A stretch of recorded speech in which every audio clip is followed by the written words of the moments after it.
네, 그 이번 세미나 때 보니까 3D 쪽 관련해서 발표들이 많이 있어서 아마 이미 또 다른 쪽 이제 업체 담당자분이 발표하시는 거를 들으신 분도 있을 것 같고 아마 오늘 처음 오신 분도 있을 것 같은데요.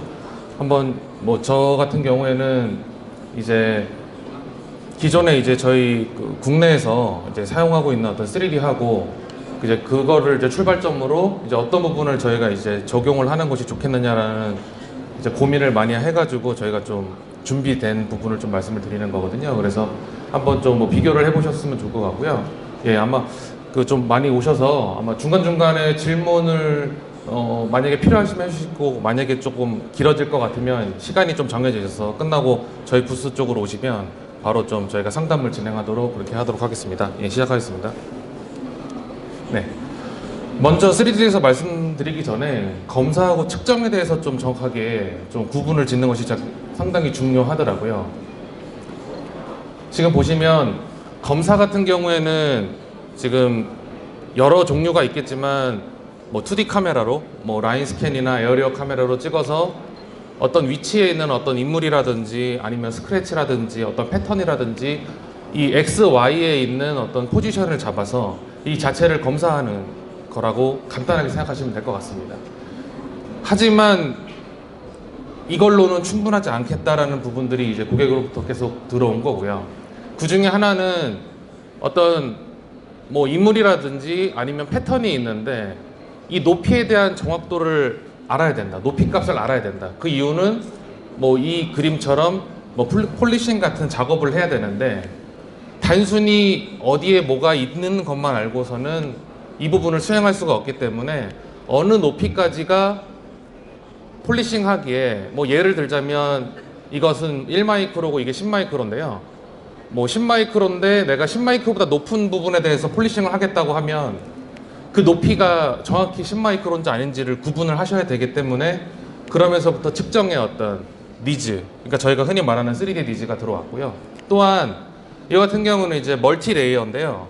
여러 층이 있는데 2D에서는 인물이 위치는 잡힙니다. 잡히는데 이게 과연 어느 층에 있는 인물인지 구분을 할 수가 없죠. 그렇기 때문에 이거를 검사라고 하지 않고 어느 레이어에 어떤 인물이 있다라는 것을 알기 위해서는 이거에 대한 정확한 거리값이라든지 아니면 레이어의 위치별에 대한 정보를 아셔야 됩니다.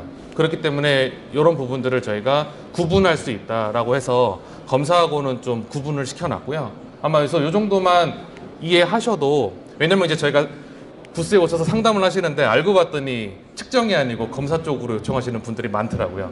왜냐면 2D 카메라들이 요즘에 뭐 싸고 좋은 것들이 많은데 굳이 상대적으로 조금 더 비싼 3D를 그냥 검사하기 위해서 쓰는 거는 사실 오버스펙이거든요. 그렇기 때문에 저희는 고객들이 왔을 때 이 부분에 대한 거는 정확하게 구분을 시켜서 검사인지 측정인지에 대해서 좀 말씀을 드리고 그렇게 진행을 하고 있습니다.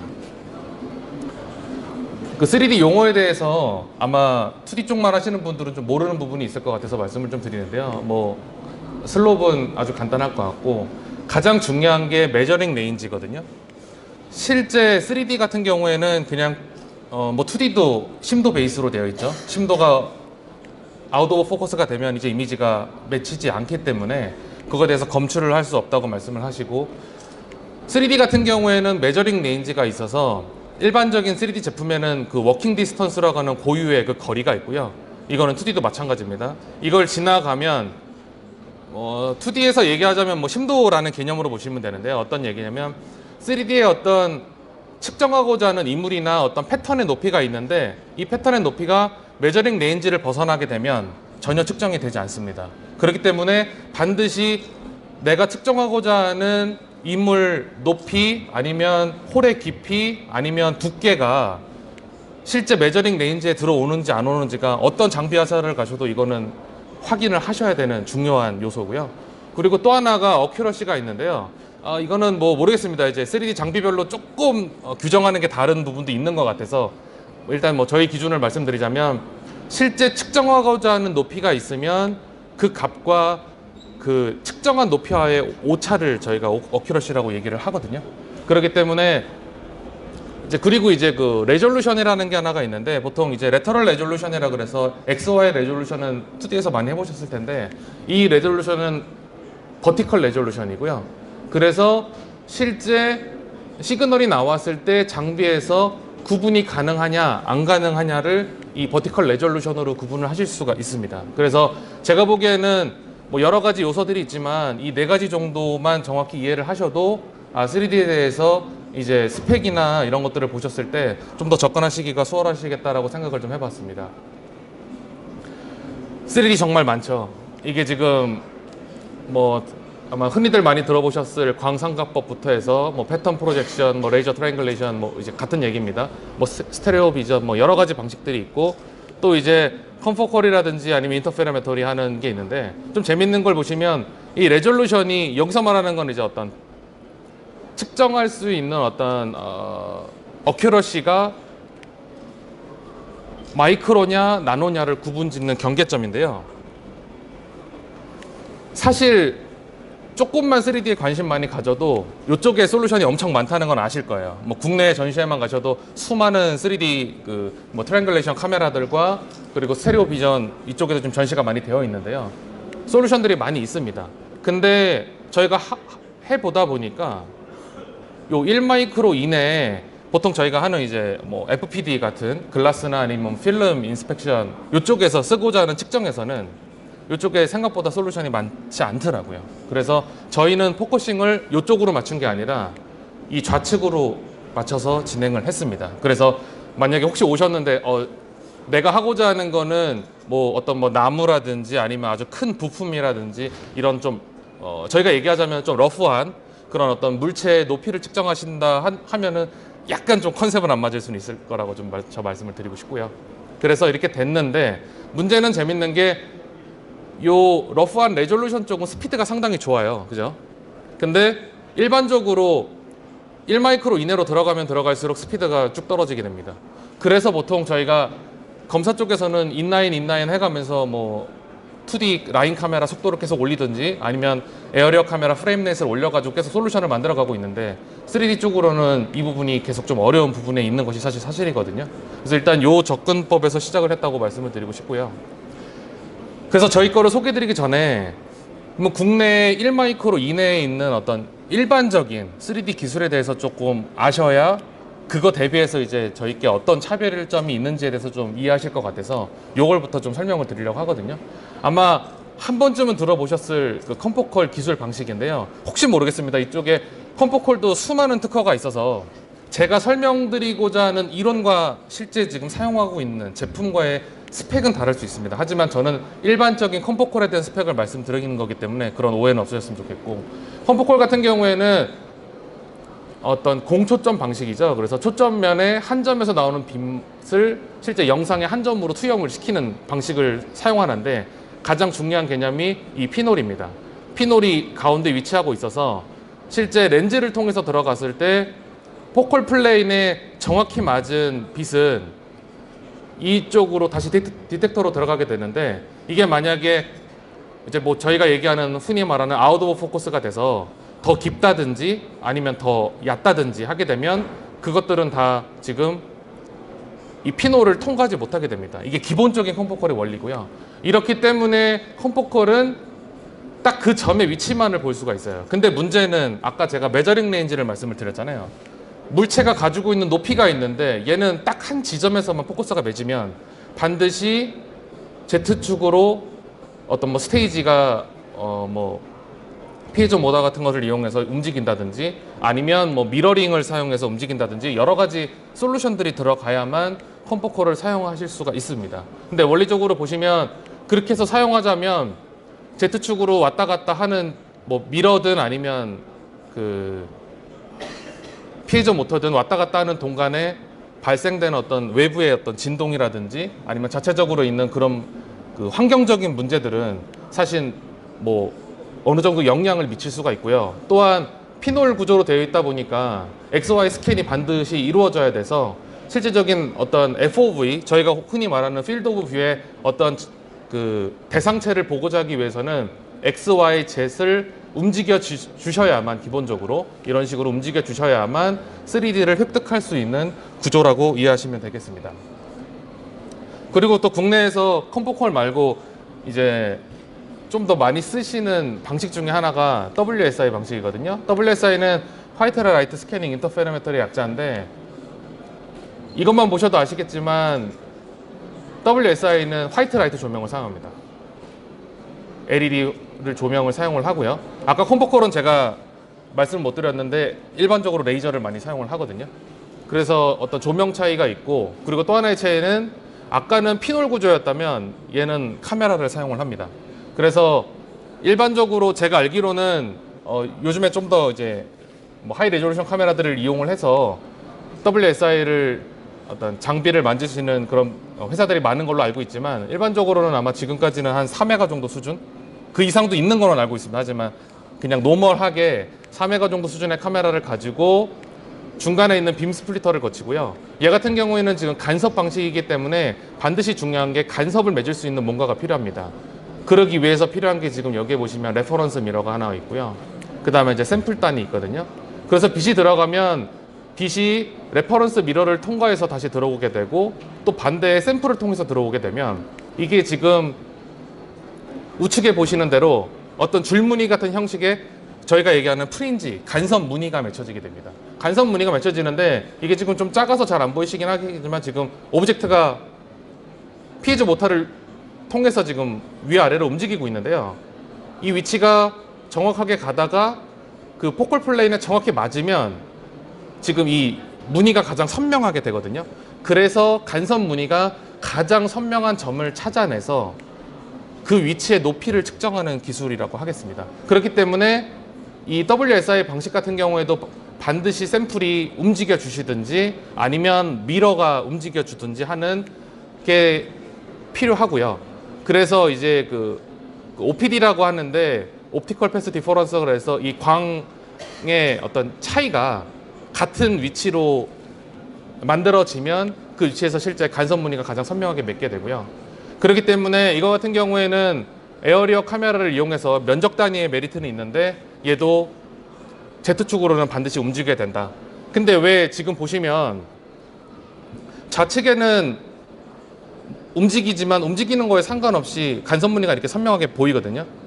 근데 왜 우측 같은 경우에는 지금 샘플이 어느 위치에 도달할 때만 간섭 무늬가 선명하게 맺힙니다. 그 이유는 지금 요 그래프 때문에 그런데요. 코헤런스 랭스라 그래가지고 가간섭 길이가 있는데, LED 같은 경우에는 특성상 수 마이크로에서 수십 마이크로의 간섭을 가지고 있습니다. 그 말은 다시 얘기하자면 이 짧은 구간에서만 간섭 무늬가 생기고 이 지역을 벗어나게 되면 이렇게 간섭이 일어나지 않게 됩니다. 하지만 레이저 같은 경우에는 광 특성이 이 코헤런스 랭스가 길기 때문에 수십 센치에서 수미터입니다. 물론 뭐 아주 큰 어떤 뭐 나무 같은 거를 측정한다 그러면은 뭐 벗어날 수도 있겠지만, 일반적인 제가 알고 있는 제품들은 수십 센치에서 수미터 안에 다 들어오기 때문에 뭐 간섭 무늬가 안 맺혀서 뭐 측정을 못한다 그런 건 없고요. 그렇기 때문에 기술적인 어떤 광에 따라서도 어떤 간섭의 차이가 있다라고 좀 설명을 드렸습니다. 그래서 지금 두 개에 대해서 제가 좀 간략하게 설명을 드렸는데요. 이 두 개가 그러면은 어떤 차이가 있는지를 다시 한번 설명을 드리면, 컴포컬 같은 경우에는 포인트 방식이기 때문에 이렇게 X, Y 스캐닝을 하고 또 Z로도 이렇게 스캐닝을 해야 되죠. 제가 말씀드린 대로 WSI 같은 경우에는 이 프레임 단위로, 에어리어 프레임 단위로 스캐닝을 하되 Z로, 사실 여기에는 3개밖에 없지만 실질적으로는 보통 100장 이상 정도는 영상을 Z로 움직여가면서 찍고, 그걸 가지고 프로세싱, 뭐 보통 이제 뭐 FFT라는 알고리즘을 많이 사용을 하는데, 그런 알고리즘을 사용을 해서 처리를 하셔야 3D를 뽑아낼 수가 있습니다. 그렇기 때문에 지금 보시면 두 가지의 어떤 인라인에서 사용하기에 좀 제약 조건, 문제는 아닙니다. 제약 조건이 있다면, 첫 번째로는 3D 데이터를 얻기 위해서 왔다 갔다 해야 되는 시간이 필요하다. 그렇기 때문에 인라인처럼 흘러가는 물체에 대해서는 사실 실시간 측정이 불가능하다. 그리고 또 하나는 측정을 100장이나 뭐 그 이상으로 하기 때문에 이 데이터를 처리하는 시간이 많이 걸립니다. 요즘에 많이 단축을 해서 뭐 1초 이내에도 처리할 수 있다라고 하는 그런 회사들이 많이 있긴 하지만, 일반적으로는 보통 뭐 5초, 6초 이렇게 많이 시간이 소요가 됐었거든요. 그래서 기술이 좋음에도 불구하고 이런 부분들 때문에 사실은 좀 라인에서 적용하시긴 좀 어려웠고 어떤 오프라인 장비라든지 아니면 테스트 하는 용도로만 좀 많이 사용을 했다고 보시면 될 것 같습니다. 그리고 또 하나는 이거는 뭐냐면 이 그래프는 이 실제 그 3D로 된 영역을 실제 지금 스티칭을 한 거거든요. 어떤 자기가 보고자 하는 어떤 전체 글라스라면 글라스를 이제 붙인 건데 아무래도 3D를 만들어서 하는데 Z축의 어떤 외부에서의 진동도 있을 수 있고 그 다음에 너무나 많은 영역이 되기 때문에 지금 보시면 피크 투 밸리가 600나노 정도로 평탄도가 많이 좋지 않습니다. 하지만 뭐 이거는 뭐 진동이나 이런 것들을 많이 계산한다 그러면 얼마든지 좋아질 수 있는 요소고요. 저는 이제 일반적인 걸 말씀을 드린 겁니다. 하지만 WSI 같은 경우에는 아무래도 좀 에어리어가 크기 때문에 실질적으로 평탄도가 컴포컬에 비해서는 조금 좋다라는 특성적인 이거는 이제 일반적인 특성을 말씀을 드린 거고요. 그리고 또 하나는 컴포컬은 지금 초점 방식이거든요. 그렇기 때문에 지금 보시면 5배, 10배, 20배, 50배, 100배의 배율이 바뀔 때마다 초점 방식에서의 가장 중요한 거는 배율에 따라 심도가 다릅니다. 잘 아시겠지만. 그렇기 때문에 5배 같은 경우에는 심도가 너무 좋아서 어떤 Z에 대한 정밀도 한 초점에 맺히는 게 심도가 다 여기도 맞고 밑에도 맞기 때문에 이 정밀도가 보통 안 좋습니다. 그래서 컴포컬을 사용하시는 고객들은 제가 알기로는 기본적으로는 20배에서 50배 정도는 사용을 하셔야 Z에 대한 정밀도가 유지가 됩니다. 이게 지금 여기서는 한 4나노 정도로 얘기를 하고 있는데요.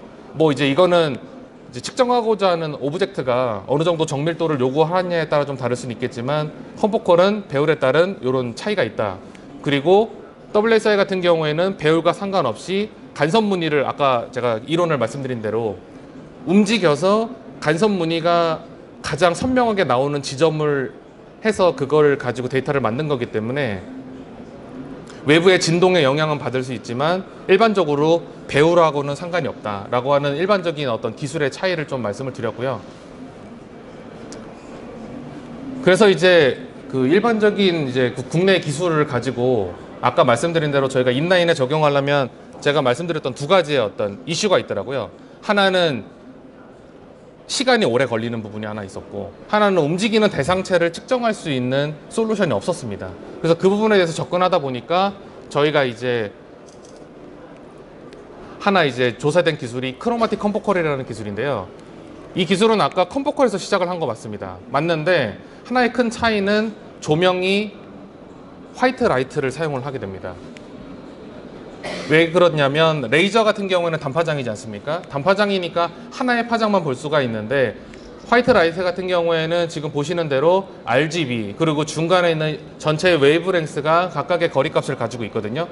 근데 하나 재밌는 점은 2D를 많이 해오신 분들은 원래 렌즈를 설계할 때 색수차를 없이 만들거든요. 수차가 없다는 얘기는 각각의 웨이브랭스가 한 점에서 맺는다는 걸 의미합니다. 하지만 이 기술은 일부러 렌즈의 색수차를 벌려놔서 전체 웨이브랭스를 높이별로 다르게 하는 거고요. 다시 말하자면 이 블루서부터 해서 레드까지의 이 거리가 메저링 레인지를 의미하게 됩니다. 측정할 수 있는 거리고요. 그러면 이렇게 벌려놓고 지금 보시면은 그러면 이제 오브젝트가 이렇게 있는데 위에 있는 오브젝트가 블루보다는 길고 레드보다는 짧잖아요. 그린이지 않습니까? 이 그린만 지금 피노를 통과해서 이 스펙트로미터에 이 파장이 어느 파장인지 정확하게 명시하게 되는데요. 근데 여기서 재밌는 점은 렌즈를 설계할 때 각각에 있는 이 웨이브랭스의 거리를 하기 위해서 1나노미터의 정밀도를 가진 엔코더를 가지고 물리적으로 측정을 해서 각각의 거리가 몇인지를 계산을 하고요. 그 값이 룩업 테이블로 저장이 되어 있습니다. 그래서 그 값을 가지고 여기에 대한 웨이브랭스가 나오면 그 값을 적용을 해서 위치별로 리얼타임으로 결과값을 송출하게 됩니다. 그렇기 때문에 이동을 하면 높이별로 빠르게 스캐닝을 해가면서 측정하는 게 가능하고요. 근데 보시는데 지금 보시면 이게 피놀 구조로 되어 있으니까 얘도 컴포컬처럼 아주 좁은 영역만 볼 수 있지 않냐라는 거를 말씀해 주실 것 같은데 맞습니다. 이게 지금 FOV는 얘도 하나의 포인트로 이루어져 있기 때문에 리얼타임으로 볼 수는 있지만 그 뭔가 큰 물체를 보고자 하신다 그러면 그 전체 영역을 커버할 수는 없거든요. 그래서 이제 이 부분을 좀 설명을 드리고 싶은데요. 요거는 이제 제가 아까 말씀드렸던 부분입니다. 예. 지금 이제 움직이면서 다시 한번 설명드리자면 위에 있는 오브젝트는 블루 쪽에 맞아서 블루가 일로 들어가게 되고요. 그래서 블루 파장이 이렇게 인텐시티가 나오게 되고, 이제 밑에 있는 쪽 오브젝트로 가게 되면 그린이라든지 레드 쪽으로 맺히게 돼서 실제 웨이브랭스의 파장이 스펙트로미터에 실시간으로 변하게 됩니다. 이걸 가지고 이제 저희가 말하는 리얼타임 3D 측정이라고 말씀을 드릴 수가 있겠고요. 근데 이제 그 한 포인트는 알겠는데, 실제 인라인에서 한 포인트만 가지고 하기에는 그런 어떤 뭐 두께 측정할 수 있는 어플리케이션도 있겠지만 그 외에 많은 솔루션들이 필요할 수 있습니다. 그렇기 때문에 이 각각의 렌즈들을 일렬로 배열을 해서 각각의 피치는 존재하지만 전체적으로는 어떤 라인 센서와 같은 이런 솔루션을 구성을 하게 됩니다. 그래서 지금 보시면 어떤 이게 180개로 아니면 360개로 이렇게 나열이 되게 있고요. 그렇기 때문에 얘는 스캐닝을 하게 되면 그 빠른 속도로 실제적인 어떤 뭐 볼 같은 게 있다 그러면 볼의 높이를 전체적으로 한 번에 영상을 얻을 수 있는 장점이 있습니다. 네. 그래서 요거가 지금 사실 좀 잘 안 보이시긴 하는데 제가 브로셔를 밑에다가 자리에다가 하나씩 다 놔드리긴 했었거든요. 보시면 저희가 지금 3D에서 보면 크게 세 개로 구분이 되는데 높이, 그 다음에 홀의 깊이, 그리고 두께인데요. 지금 보시면 높이가 제일 작은 거는 100마이크로에서부터 해서 24mm까지의 어떤 측정할 수 있는 범위를 스펙적으로 가지고 있고, 어큐러시 같은 경우에는 그 지금 저도 정확히 잘 보이진 않는데 한 10몇 나노서부터 해서 한 1마이크로 정도 수준의 이 메저링 레인지와 어큐러시는 상관관계를 이루고 있고요. 그렇기 때문에 어떤 오브젝트를 가지더라도 실제 높이와 정밀도를 고려하셔가지고 이렇게 선택을 하실 수가 있고, 그리고 말씀드린 대로 실제 만약에 내가 측정하고자 하는 게 큰 영역이다 그러면 이런 식으로 배열을 어레이 배열이나 1열 배열 아니면 2열 배열로 배열이 가능하거든요. 이런 확장 개념이 가능하기 때문에 이걸 가지고 얼마든지 큰 오브젝트들도 측정이 가능한 솔루션을 저희가 보유하고 있고요. 그리고 두께 같은 경우에는 지금 최소 두께와 최대 두께가 있는데요. 5마이크로에서 100마이크로, 그리고 실제 그 수십 밀리까지도 측정할 수가 있기 때문에 글라스라든지 필름 같은 어플리케이션에서 실제 측정이 필요하신 분들은 이 두께 쪽으로 해서 측정을 하실 수가 있습니다. 그리고 뭐 라인 쪽은 아니겠지만 이 센서 자체가 모드를 체인지를 해서 한 센서를 가지고 높이와 두께를 스위칭을 해가면서도 측정이 가능하거든요. 그래서 그거는 사실은 뭐 지금 다 말씀드릴 수는 없겠지만 어플리케이션에 따라서 여러 가지로 자율자재로 변경을 해서 측정이 가능하다라고 이해를 해주시면 되겠습니다. 네, 실제 아마 어플리케이션 어떤 식으로 측정되는지가 가장 궁금하실 것 같아서, 지금 이거 같은 경우에는 PCB거든요. 지금 80 마이크로짜리 높이를 가지고 있는 지금 PCB입니다. 그래서 PCB가 지금 이런 식으로 프로파일이 찍히는 거를 저희가 이제 라인으로 커서 높이를 측정을 한 거고요. 글라스 같은 경우에도 이렇게 지금 스크래치가 이렇게 나 있으면 아까 말씀드린 대로 글라스 스크래치만 보려면 2D 쓰시면 됩니다. 근데 스크래치의 깊이를 아셔야 된다, 그런 고객들이 많이 계시거든요. 깊이를 아셔야 되는 고객들은 반드시 측정을 하셔야만 이 깊이가 몇인지 아실 수가 있습니다. 그래서 그런 차이를 지금 보시면 아실 수가 있고요. 그리고 이거 같은 경우에는 두께를 측정을 하는 거거든요. 이렇게 필름이나, 이거 지금 필름이죠. 글라스는 아니죠. 필름인데 필름에 지금 이제 센서를 위치하게 하면 이런 식으로 글라스 윗면과 아랫면에 이렇게 피크가 발생하게 됩니다. 실제 피크가 발생을 하게 되면 그 피크 사이의 그 거리가 실제 이 두께를 그 두께의 거리인데요. 이 두께가 근데 가장 중요한 거는 굴절률이 있습니다. 그래서 그 굴절률은 사실은 고객만이 알고 계시잖아요. 뭐 글라스는 뭐 몇이다, 뭐 아니면 보통 한 뭐 1.5에서 1.8 정도로 굴절률이 물질마다 다 다른데 이 값을 대입하셔야 이제 정확한 두께를 측정하실 수가 있고요. 하지만 이게 지금 뭐 몇 층으로 구성되어 있는지에 대해서는 피크의 값만 가지고도 여러 가지 피크가 발생을 하거든요. 그렇기 때문에 피크의 값만 가지고도 이게 지금 몇 개의 레이어로 구성이 되어 있다는 부분들을 확인하실 수가 있습니다. 네. 그리고 이거 같은 경우에는 뭐냐면 두께 측정을 하는데, 아니면 이제 높이 측정을 하는데, 둘 다 가능합니다. 하는데 외부에 진동이 많습니다. 그래서 찍고 있는데 막 시료가 위아래로 막 흔들립니다. 흔들리면 얘도 실시간으로 찍고 있지만 이미지가 만약에 위아래로 흔들리면 높이의 단차가 막 바뀌겠죠. 그런 심한 어플리케이션 같은 경우에는 위아래로 이렇게 센서를 위치하게 해서 각각의 편차를 빼주게 되면 그 메저링 레인지 안에만 위치하게 된다면, 물론 진동이 너무 커서 실제 그 센서에 위치하고 있는 메저링 레인지가 이 정도인데 진동이 이 정도라 그러면 측정 안 됩니다. 이거는 그건 안 되고요.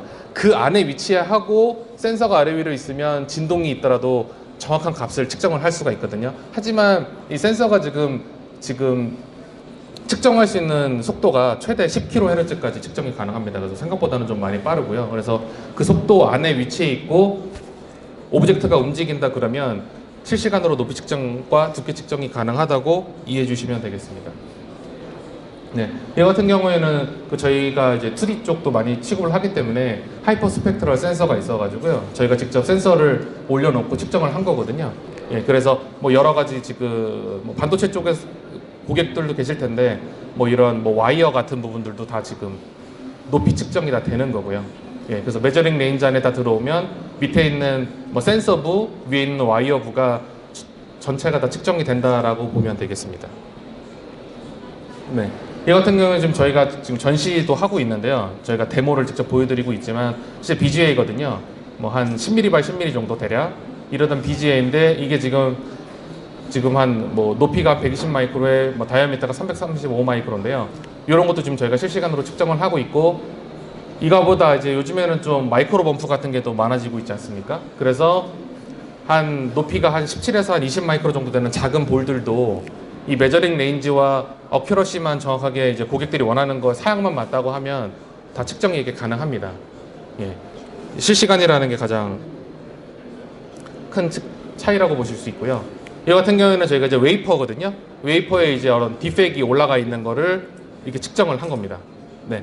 근데 디펙 쪽은 제가 좀 말씀을 드리고 싶은 게, 일단 시그널이 올라와 줘야 되거든요. 뭐 반사도가 높은 디펙들은 괜찮은데 저희가 테스트를 많이 해보니까 어떤 디펙은 시그널이 들어가서 전혀 튀어나오지 않는 디펙들이 간혹 있어요. 그런 디펙은 사실 측정하기 어려울 수 있습니다. 일반적으로 지금 여기서 말하는 측정이 된다라고 하는 건 일단 빛이 들어가면 다시 나와서 보일 수가 있어야 그 데이터를 가지고 저희가 처리를 할 수 있는 거거든요. 그거를 조금 염두해 주시면 될 것 같고요. 워낙에 이물 측정하고자 하는 고객들이 워낙 많으셔서 요거는 제가 미리 좀 말씀을 드리고요.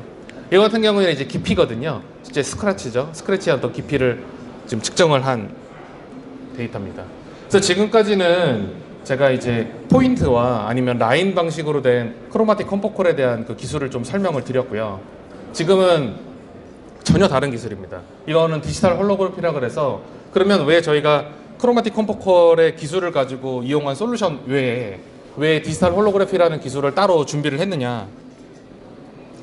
그 이유는 크로마틱 컴포컬 같은 경우에는 최소의 어큐러시, 그러니까 정밀도가 한 16나노 정도까지가 가능하고요. 그거보다 더 정밀한 거는 사실 측정하기 어려워요. 근데 저희가 실제 고객들을 조사하고 하다 보니까 그 서브 나노의 정밀도도 측정을 해야 되는, 그러니까 그 정도의 정밀도를 측정해야 되는 고객들도 상당히 많이 있더라고요.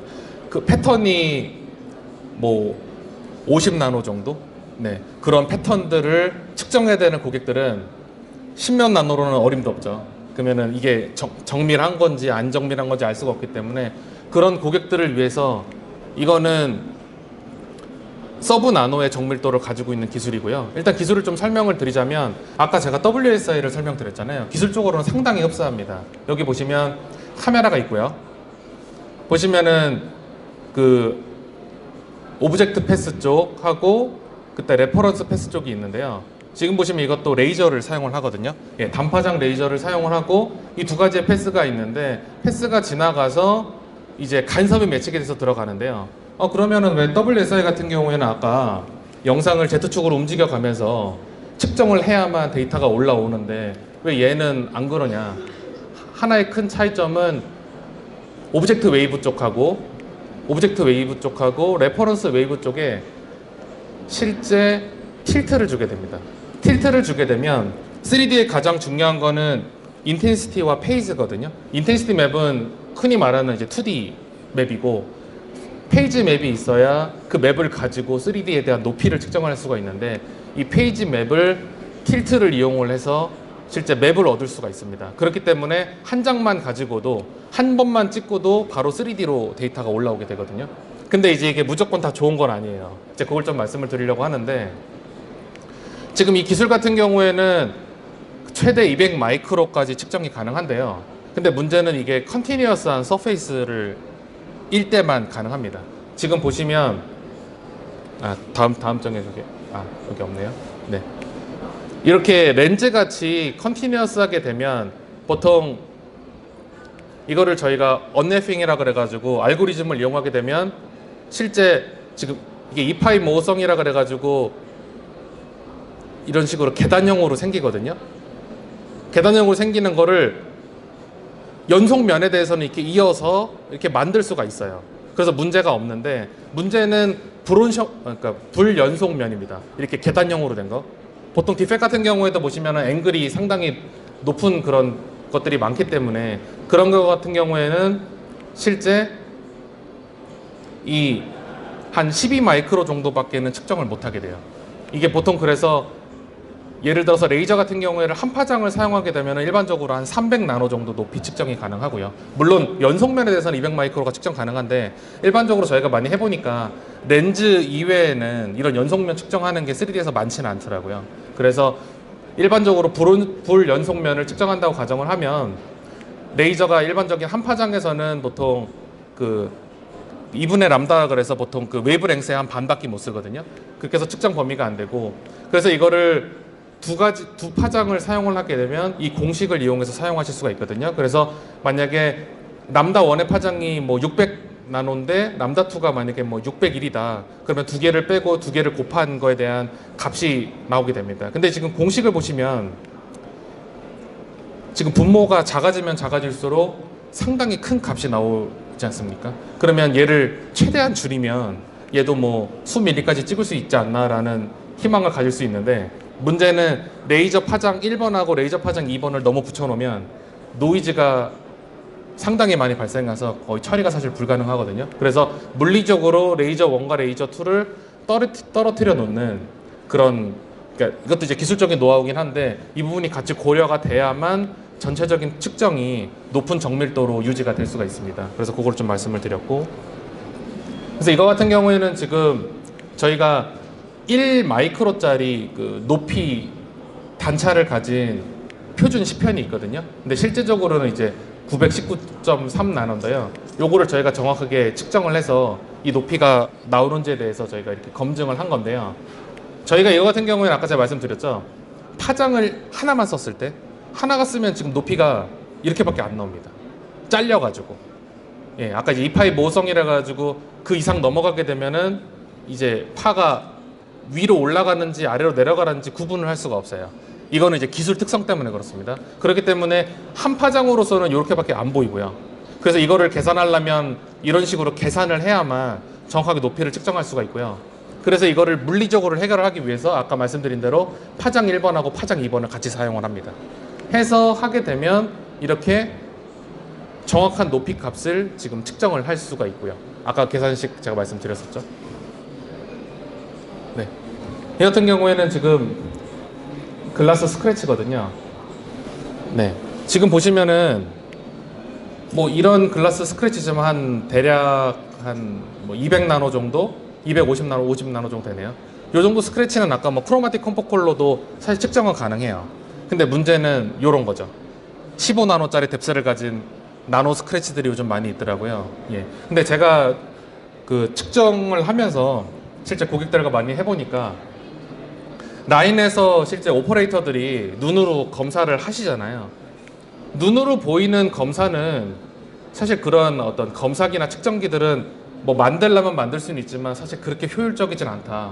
하지만 그런 오퍼레이터들이 눈으로 못 보는 이런 아주 미세한 스크래치라든지 그런 결함을 실제 측정하거나 검사할 수 있는 솔루션이 있어야 된다라는 부분을 사실 많이 해주셨거든요.